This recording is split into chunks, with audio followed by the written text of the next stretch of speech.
We're surrounded by hidden languages and secret codes every single day. Seriously, think about it. From the symbols on your car's dashboard to the shorthand you use when you're texting, we're always translating something.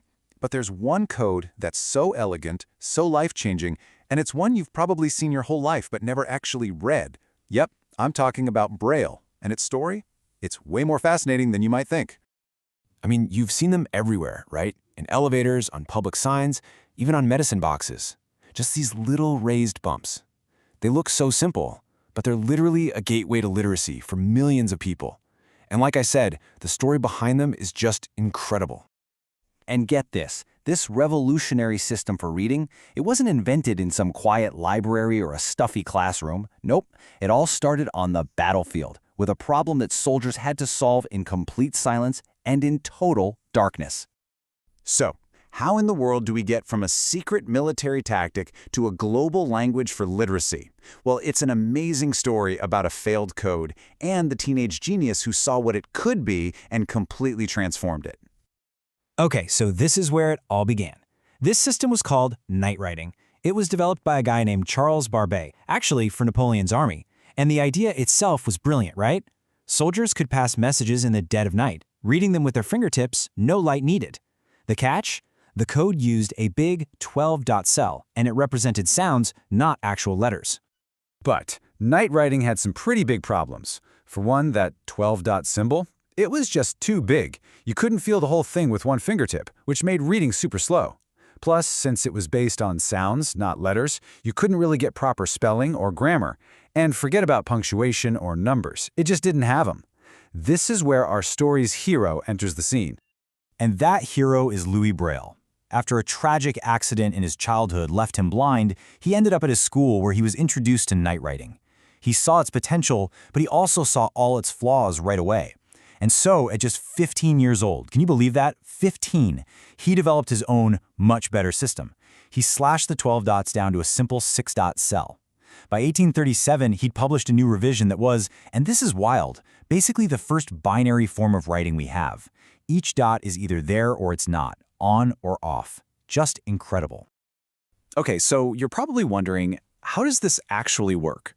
I mean, how can just 6 little dots represent an entire language with all its punctuation and numbers and everything? Well, let's unlock the logic behind it. It all comes down to this one simple thing, the Braille cell. This is the fundamental building block.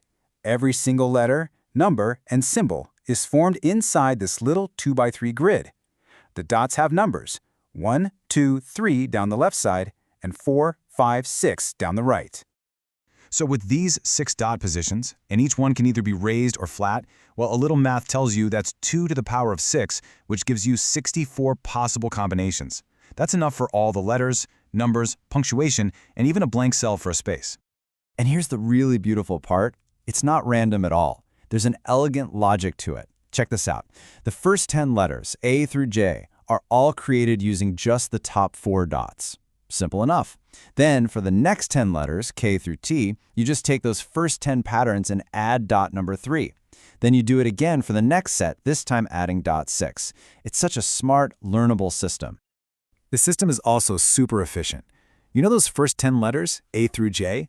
Well, those exact same patterns also stand for the numbers 1 through 9 and 0. So you're probably asking, how do you know if it's an A or a 1? Great question. There's a special character that comes before it, called the number sign. That little symbol basically tells your fingers, hey, what's coming next is a number, not a letter. It's all about context. And it doesn't stop there. It goes way beyond just letters and numbers. Braille has symbols for all the punctuation you can think of. It even uses contractions, kind of like text message shorthand, to save space and make reading way faster.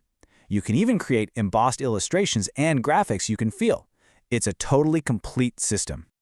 But, for an invention from the 1800s to still be around today, it has to be able to adapt, right? And that's one of the most incredible things about Braille. It has proven to be so resilient, evolving right alongside our own modern tech. I mean, the journey has been amazing. In the beginning, you had to write it by hand, in reverse, using a slate and a stylus to poke the dots.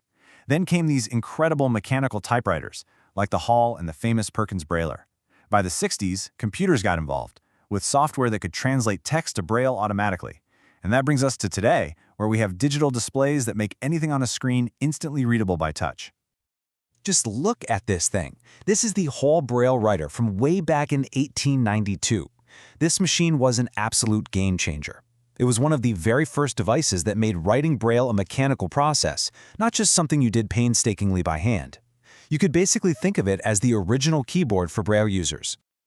Okay, so now let's fast forward from that to today. We have what are called refreshable Braille displays.